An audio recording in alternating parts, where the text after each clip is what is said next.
friends, welcome back to Simply Home and Harvest. I'm Jen and it is Easter week here. And so if you're like me, you are in the kitchen, especially if you are hosting an Easter dinner for your friends and family. You're probably trying to figure out what it is you want to make. And you know, we're coming down really close to Easter. So you might be looking for some last minute Easter side dishes. And if you are, you've come to the right place. Today I'm going to share with you 4 of my favorite Easter side dishes and ones that you will find on our table this year for Easter dinner.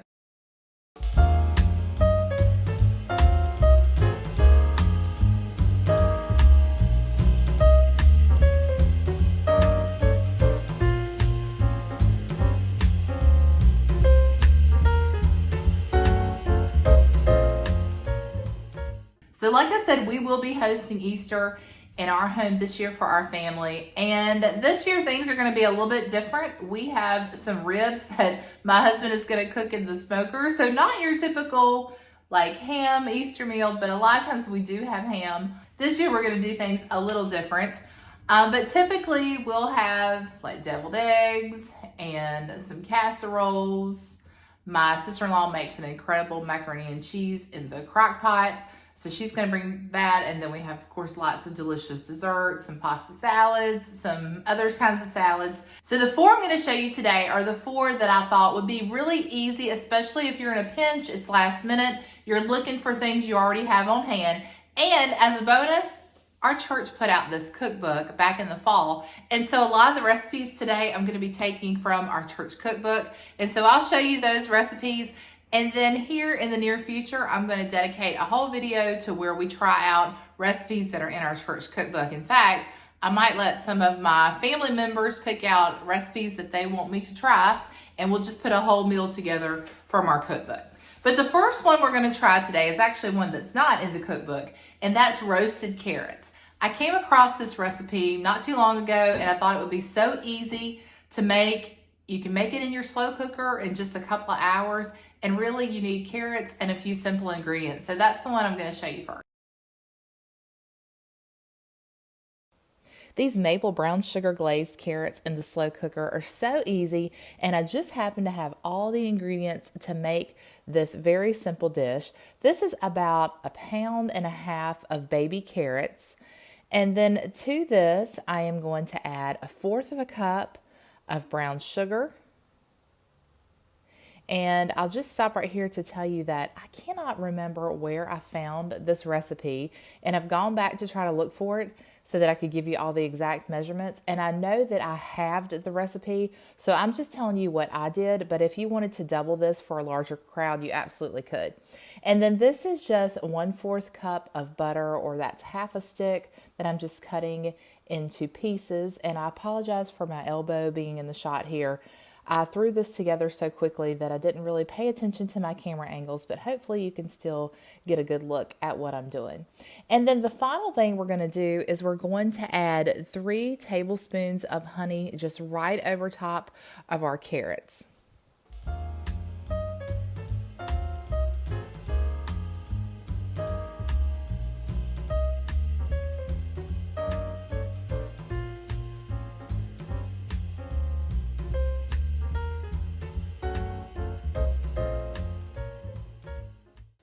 After giving them a good mix, I set my slow cooker to low and I cooked them for about 3 to 4 hours just until the carrots were tender, and they turned out so delicious. I did go in and stir them once an hour until they were fully cooked, but that maple flavor and the brown sugar just really does take them up a notch. And I've never had the Cracker Barrel carrots, but I can imagine that they taste just like this. So definitely give these a try. Great for last minute, especially if you've got some baby carrots already in your fridge that you need to use up.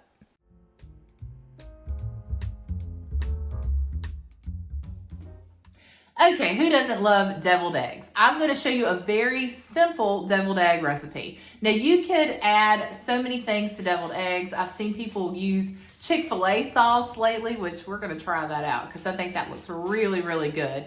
I've also seen people add jalapeno to the recipes or bacon, but today it's just a very simple, you've got it in your fridge and in your pantry kind of recipe. This one is pretty special to me because not only is it in our church cookbook, but I put it in there in memory of my sweet granny who's no longer with us, but deviled eggs was her thing. She always brought the deviled eggs, and of course they are one of my favorites, but they're very simple.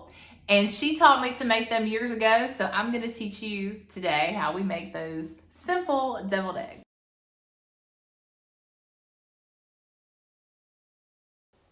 Since discovering this method, I love using my Instant Pot to boil my eggs. So if you don't have an Instant Pot, you can totally do this on the stove top. But if you have an Instant Pot, definitely try this method.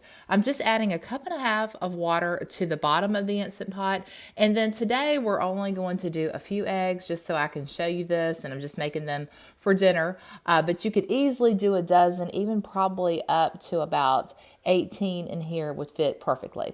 I'm setting my Instant Pot to 5 minutes. So what we're going to do is we're going to cook these for 5 minutes. Then I'm going to let them naturally release for 5 minutes. And then the next step will be just to remove them to an ice bath, and you're going to let them sit in the ice bath for at least 5 minutes. So they call this the 5-5-5 method, which makes it really easy to remember. Now, I will tell you with fresh eggs, sometimes they can be a little harder to peel.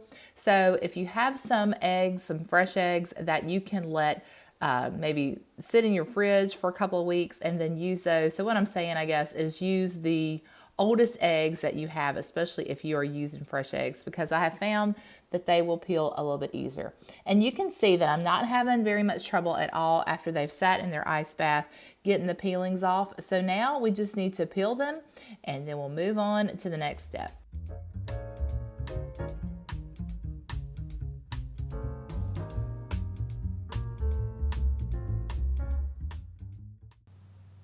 Okay, so for all you seasoned deviled egg makers out there, you might think, oh my goodness, I can't believe you didn't know this. But I learned a trick just recently. I have been slicing my eggs completely in half when I make deviled eggs, and I have to clean my knife in between. But recently I saw someone just gently take their knife around, which kept the knife clean, and then just popped the yolk out of the middle.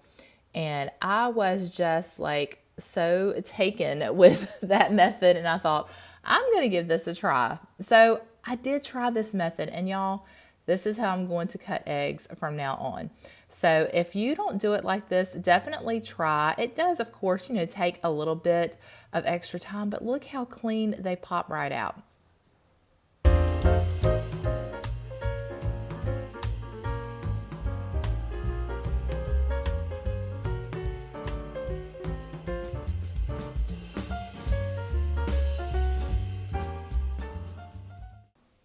Okay, now it's time to make our deviled eggs. So what I'm doing is I'm just mashing up all of those yolks in a bowl, and then we're going to add very simple ingredients. Again, this is my granny's recipe. You can add to it whatever you want. If you like, extra pickles or maybe even a tad bit of sugar to this. I've done that before too. But this particular time we are adding, and remember I have just a few eggs here, we are adding just a tablespoon of mayonnaise. I did maybe just like a squirt of mustard, and then I'm going to add in a couple of teaspoons of some sweet pickle relish. I do also add in a drop of the juice, and then salt and pepper to taste. Like I said, I have added in a little bit of sugar before, after I taste it, and just decide what I like for my preference. But that's it. That is a simple way to make deviled eggs. Sometimes I'll put the egg mixture into a bag and then cut the corner off and pipe it in for some really neat eggs. But because we were just doing this for dinner tonight, I didn't have that many to do, I just decided to spoon the mixture in. But they were so good. Almost some of the best eggs, I think, that we've ever had. And I have actually in the past used my own canned pickles and chopped up sweet pickles to use instead of the sweet pickle relish. So you can just do whatever you like. That's definitely a shortcut. But a simple, easy dish that you can have on the table for Easter in no time.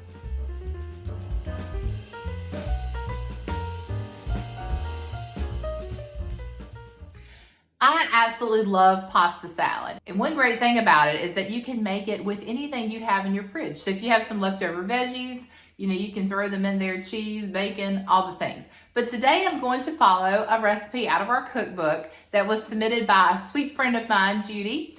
And I loved using this recipe. And so I'm going to show you how we made our macaroni salad. So here in the South, we like to have lots of salads, lots of casseroles, and you don't have to have lettuce in it to call it a salad. Today we're going to make this macaroni salad, and we are going to use 8 ounces of cooked macaroni that we've drained and rinsed.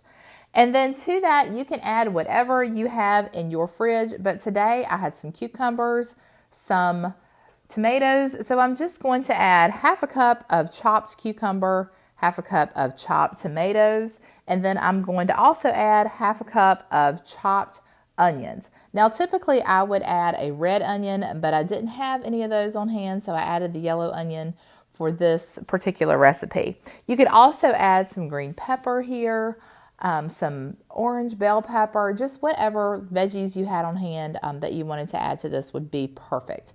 And then the next thing I'm adding is about half a cup of shredded sharp cheddar cheese. And that's just because it's what I had on hand. But if you have a different kind of cheese, you could add that as well. You're going to add some salt and pepper to taste. And then we're going to make a yummy dressing to drizzle on top.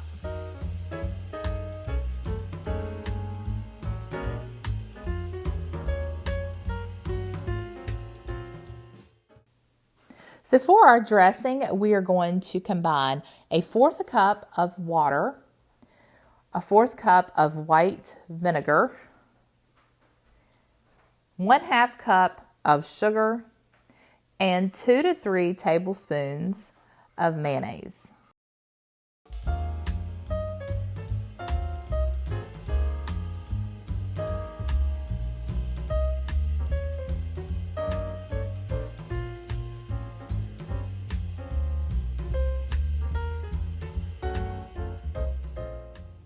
Now, once you've combined all your ingredients, just drizzle that on top and then mix everything together really well. I find it best to chill this. You could chill it for a few hours or overnight so that all of those flavors can blend together. I will tell you next time I make this, I probably will take the sugar down a little bit just because it seemed to be too sweet for our taste, but definitely a great foundation to build your macaroni salad. You can add really anything you want to it. The sky's the limit here. So last but not least, we're going to try out a Cracker Barrel copycat hash brown casserole. When I saw this, y'all, my eyes lit up because I love the Cracker Barrel hash brown casserole. It's the side dish that I order just about every time I go to Cracker Barrel.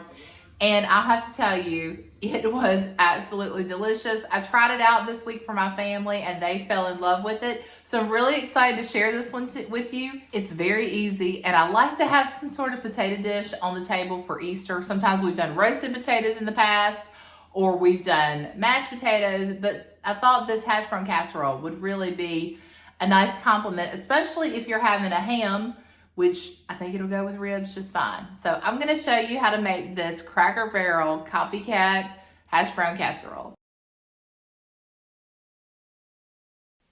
Now I might be most excited to share this recipe with you today, and this is our Cracker Barrel hash brown casserole. Ever since making this for my family, they have wanted to know if this is definitely going to be on our Easter table, and the answer is a resounding yes. So first thing I'm going to do is in a bowl, I'm going to combine 1 can of cream of chicken soup, and then about 1 pint, or that's maybe like 2 cups of sour cream. I'm adding in some pepper. That's about 1/2 teaspoon of black pepper, 1 teaspoon of salt, and then I decided to add in a little bit of garlic powder and a little bit of onion powder to mine as well.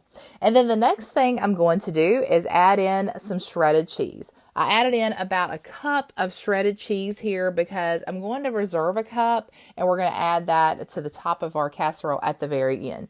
Once you've got this all stirred together, next you're going to add your frozen hash browns that you have allowed to thaw. And so we're going to add about, I'm going to say, roughly 16 ounces of frozen hash browns. I bought the big bag and then I just used half of those.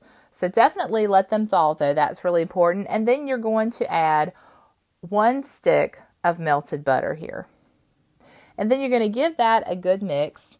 Now, I did half this recipe, so I'm actually telling you like a full recipe where you could probably make it in a 9x13 casserole dish, but today I'm just using an 8x8, and I just like did a half portion just because we were going to have it alongside our dinner. But for Easter, I will definitely make the full portion. And then I'm just adding that to my greased pan. I have preheated my oven to 350 degrees, and I baked mine for somewhere between 55 minutes to an hour until it was good and bubbly and brown around the edges, and I could make sure that those hash browns had really done a good job cooking, and I found that that was perfect. So if you're making this for a crowd, you'll definitely want to use the full recipe, but you can see all that goodness. It was absolutely amazing. This is going to become a dish that we have regularly, not just at Easter. So definitely give this one a try. All right, so that's it for today's video. I hope you got some ideas for some last minute Easter side dishes that you can pull together this weekend for your friends and family. And I hope that you all have a wonderful Easter and get to celebrate with the ones you love. Easter is such a special time as we celebrate the resurrection of our Lord and Savior Jesus Christ. So I hope that you will find some time to celebrate this weekend. And I will see you back here next week with more from the kitchen, more from the garden, lots of video content coming your way. If that's something you'd like to see, make sure you hit that subscribe button, give this video a like. And until next time, remember to live simply, use what you have, enjoy the moments you've been given, and I will see you all in the next one. Happy Easter, friends.